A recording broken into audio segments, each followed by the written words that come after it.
What if I told you that what you've seen so far about the DGX Spark being slower is wrong? Yeah. And that of course goes for all the other Grace Blackwell machines like the Dell DB10 and the MSI Edge Expert.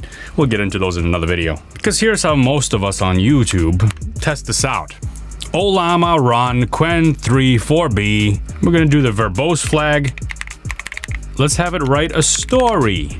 Look at the difference in speed between these four machines. That's pretty noticeable. By the way, I got this model running on four machines here. The Mac Studio M3 Ultra. Yeah, this AMD Strix Halo machine, which is the Ryzen AI Max 3 Plus 395 or something like that. It's the version from B-Link, and I reviewed that before. The DGX Spark, and my own custom bench I built here to test GPUs with the AMD Radeon 9060 XT. And yeah, with this 4-bit quant, we see quite a lot of differences. AMD 9060, 18 tokens per second generation, DGX Spark 67 tokens per second, AMD Strix Halo 62 tokens per second, and the winner, at least for now, 99 tokens per second on the Mac Studio.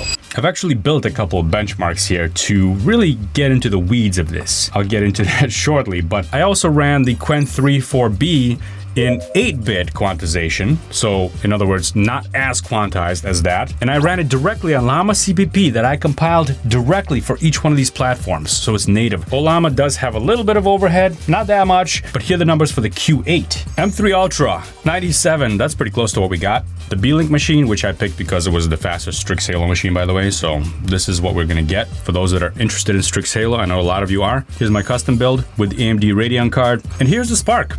Not great. Benchmark done, right? But here's the problem. This is simulating single user chat, and that's the easiest case. It's like testing a restaurant kitchen by having one customer order one dish. What happens when 20 people walk in at once? That's kind of how a lot of these tests you've been watching go. Single chat demos show how fast for me, but concurrent serving shows how it actually holds up under load. Why should you care about concurrency if you're just running a local model for yourself? Well, think about relapse. You've got multiple requests hitting at once. Maybe you're running an agent that fires off several calls. Maybe you're sharing a box with a teammate. Or maybe you just want short requests to stay snappy even when a huge prompt is already processing. Concurrency is what makes that possible. It keeps the GPU busy, pushing overall throughput up, even if the tokens per second for one person number isn't eye-popping. So if you only look at single user benchmarks, you're missing half of the picture. Let's fix that. As Chuck Norris would say, grab your coffee. Oh, wait a minute, that's Network Chuck.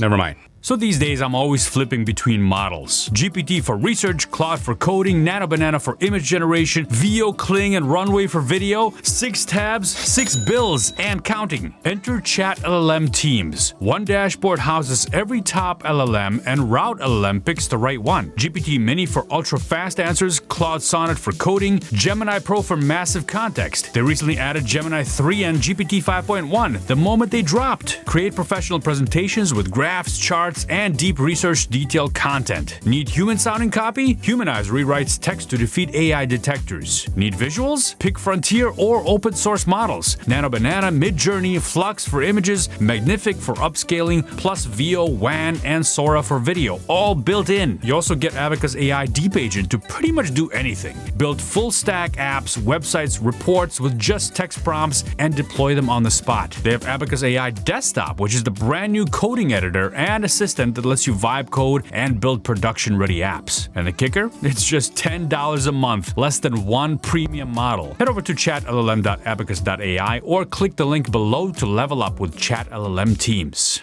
You remember when the Spark came out and I did my first video on it, and I said it was a paradigm shift?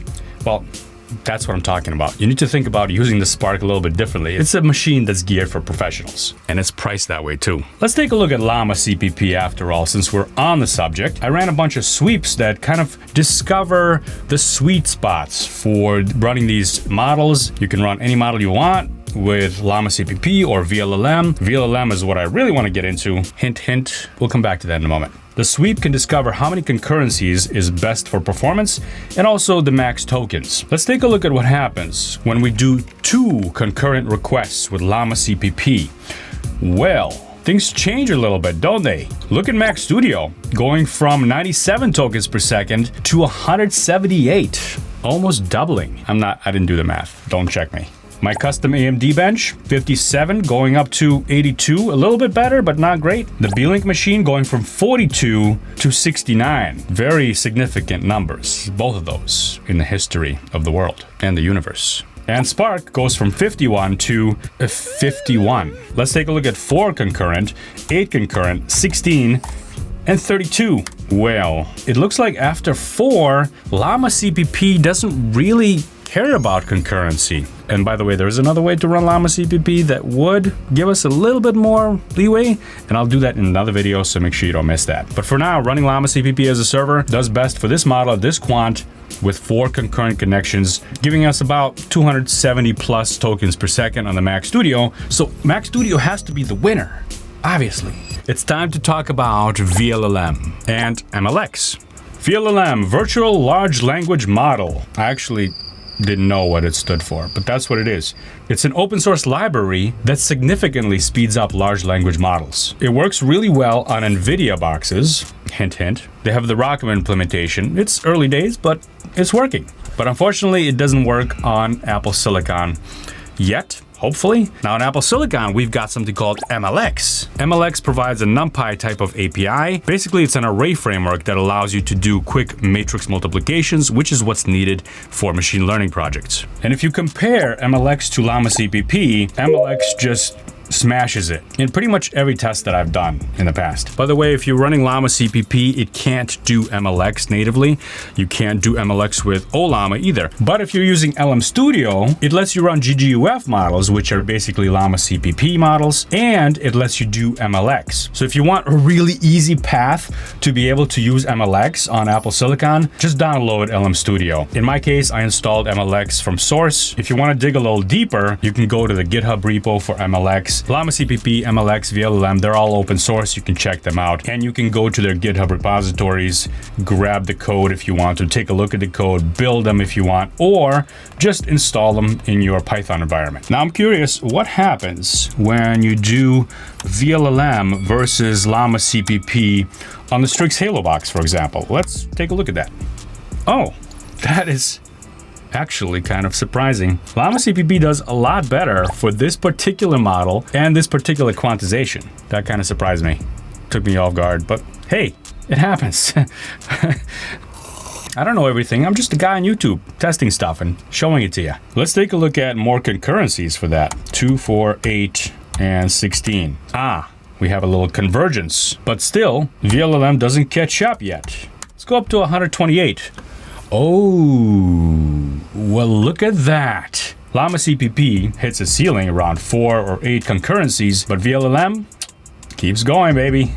Look at that. At 64 concurrencies, we have a throughput of 265 tokens per second. What are these concurrencies I keep talking about? Well, my script simulates basically sending off multiple requests to the server that's running in the background. So whether it's Llama CPP, VLLM, or MLX, they all provide a server. It's an HTTP API, basically, OpenAI compatible. When you shoot off a request to it from another machine, a client, for example, or even a local machine, it responds with a generated text. And you can shoot off multiple requests at the same exact time. That's the concurrency that I'm talking about. And that simulates you doing programmatic requests or agentic flows or multiple users at the same time, querying the LLM. Let's take a look at the Spark. Well, with one request at a time, it looks like Llama CPP is still faster than VLLM. I would have not expected that. Although I have to say that I had to match the quantizations to what's available out there. I've already spent a whole week on this and I didn't want to have to also re-quantize everything. So when I say Q8, for Llama CPP, that's an integer 8, but there's a lot of different quantizations available, like 4km, 40. Some of them are better than others. There's quantizations to 6 bits, 8 bits, but there's also FP8 quantizations. FP8 is a floating point format that's also 8 bits. So while these are both 8 bits, they're not exactly the same 8 bits. And shout out to Julia Turk's channel again, because she has a really good explanation on floating point, FP8 quantization, FP4 quantization versus integer quantization. I'll link to her video down below. Now let's increase that concurrency just one level and compare it. We're gonna have 2. Whoa. Look at that. We've now essentially just doubled the throughput. It looks like one request processes, sends a reply back, and then another one comes after that. It gets queued up and then processes it. Now let's do the full thing. 4, 8, 16, 32, 64, 128, 256. Boom! Holy cow! How do we get here? Oh my gosh, 1,125 tokens per second with Spark on VLLM. Would you look at that? Now it looks like after 64 concurrent connections, we're not getting that much of a benefit, so we kind of stop around there. But holy cow, that is an increase in productivity if I ever saw one. Should we compare all of them? Let's do it. I'm gonna add concurrencies of 512 and 10,024 because while I ran that, it did not actually run on all the machines. Some machines don't like that. I'm gonna take a look at MLX in there as well. Boom. Oh yeah. You know what's really surprising here is this AMD Radeon 9060 XT, and it does pretty well with concurrencies running under VLLM.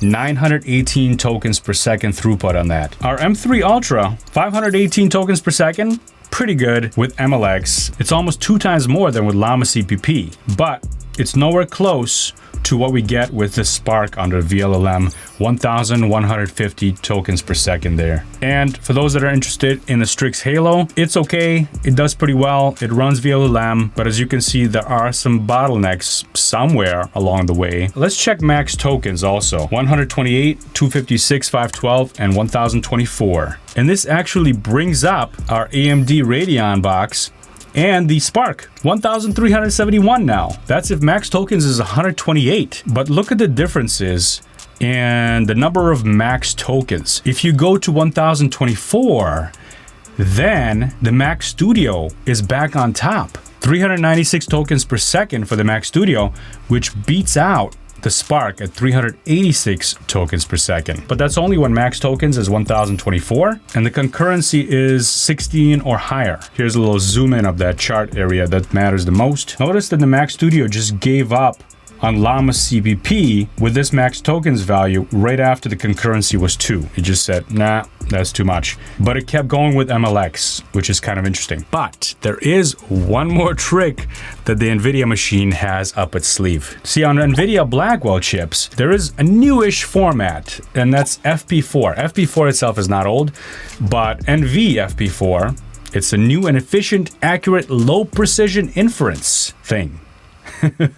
I was just reading the headline. Hey, some people get to 1 million subscribers that way by just reading headlines and this. I'm not jealous. It only took me a whole week to write this code so I can make this video. Moving on. If you appreciate that, I'd appreciate a like from you and subscribe. Thanks. FP4 format on Blackwell chips is supposed to quintuple, is that a word? Or quadruple the throughput. It didn't quite do it for me in this particular scenario, but perhaps there's some tweaking that needs to be done. So yeah, not to brag or anything, but we got 1,573 tokens per second on the Spark, which blows away everything else. If we're doing FP4 quantization, we're now done with 8-bit, we're now down to 4-bit. I know I'm skipping around a little bit, but here are some other 4-bit quantizations that I ran with Llama CPP on the other machines. On the Spark itself, Llama CPP Q4KM quantization does 76 tokens per second. 76, 1,573. Yeah, that's why the chart looks like this. Mac Studio M3 Ultra 234. Pretty good. Can do better. MLX. These are all Q4KMs, so they're GGUF models from Llama CPP. The numbers are not high, but they are still higher than what you would get if you were just doing a one-to-one chat. So what's the takeaway from all this? If you're picking hardware or just trying to figure out your current setup is any good, think about what you're gonna be doing with it. Single user benchmarks will mislead you. They're the best case scenario that almost never reflect real usage, unless you're just sitting there and playing with it and trying to chat with it. And I know there's a lot more that needs to be done, but I can't test everything. I'm just showing you what's available out there and what certain capabilities that we might have not seen before, how to surface them.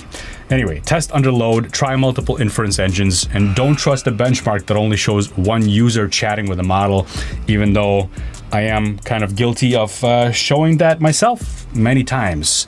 And we'll probably continue to do that just because it's so easy to set up Llama and so familiar to people. But keep in mind that that's not how real world apps work and not how you should test it properly. If you did miss my initial impressions of the Spark and some other tests that I do over there, watch that video right over here. Thanks for watching, and I'll see you next time.